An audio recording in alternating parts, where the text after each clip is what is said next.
यजमानो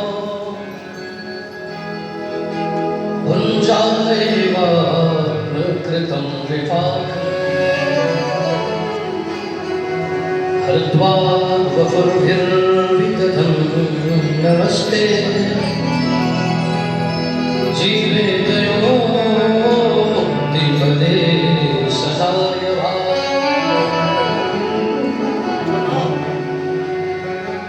नमो ब्रह्मण्यदेवाय गो ब्राह्मणहिताय च जगद्धिताय कृष्णाय गोविन्दाय नमो नमः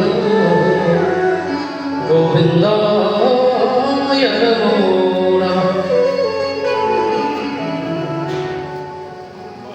मैं जितनी भी इस कार्यक्रम की सराहना करूं, प्रशंसा करूं, वह कम ही होगा।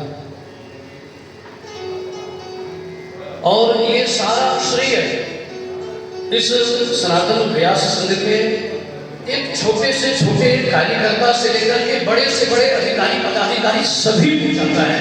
और मैं चाहता हूं कि एक बार सभी भी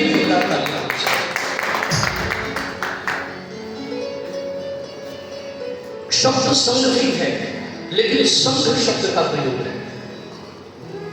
हाँ, सम्यक प्रकारेण गमनं करोति स संघः, लेकिन संघ शब्द का प्रयोग है क्योंकि संघ में स्वाभाविक रूप से किसी से प्रेम के द्वारा उसको इससे जोड़ना है। और कभी कभार ऐसा है थोड़ा सा आक्रामक रूप, लेकिन उस आक्रामकता में भी उसके प्रति और पूरे समाज के प्रति, क्योंकि जब व्यास समाज संगठित हो गया, जागृत हो गया और सुंदर कदम की तरफ चल पड़ा, तो निश्चित रूप से विश्व का तो ऑटोमेटिक कल्याण होना ही होना। और आज भले ही उसे गुरु पूर्णिमा के रूप में या अन्य पंथ मजहब या अपने गुरु वगैरह के बुजुर्ग के रूप में मनाते हो, लेकिन मूल जो गुरु पूर्णिमा मनाई जाती है वह श्री व्यास पूर्णिमा के उपलक्ष्य में ही मनाई जाती है। क्योंकि ये व्यास संघ का यह संगोष्ठी है, तो निश्चित रूप से व्यास विषय पर ही चर्चा हम लोगों को करना और कराना ये सबसे ज्यादा महत्वपूर्ण है। वहाँ से बनाइए पूरे कथा व्यास का आ जाएगा। अभी बेहुली गुरु ऐसा शब्द का प्रयोग आया हुआ है, बस सिर्फ कुछ बातों को स्पष्ट करके, क्योंकि यहाँ जितने भी लोग हैं सब एक दिखाई तो पड़ रहे हैं, लेकिन हजारों का प्रतिनिधित्व करते हुए दिखाई पड़ रहे हैं। वो बड़ा छोटा बेहतर अपराध हो, वो यहाँ पर छोटे हैं ही नहीं, सब जो है सभी सिरमौर सही बात। और सबसे बड़े सिरमौर का कार्य है कि ऐसे पुनीत अवसर पर उपस्थित होकर के उसमें सहभागिता करना।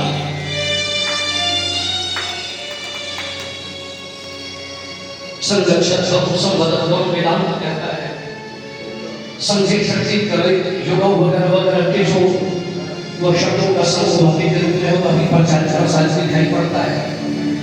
हमारे आदरणीय और भाई दोनों में कहूँगा, मैं आदरणीय विस्तार से उसे कह रहा हूँ श्रीमान विभूति जी को, क्योंकि जब जिस ग्रुप में मैं जुटा सोशल मीडिया के द्वारा, सच्ची बात है कभी पूर्व में दर्शन हुआ था, लेकिन वह दर्शन एक प्रकार का बहुत दिनों से पुनः न होने की वजह से एक प्रकार की मतलब विस्मृति जैसी स्थिति हो गई।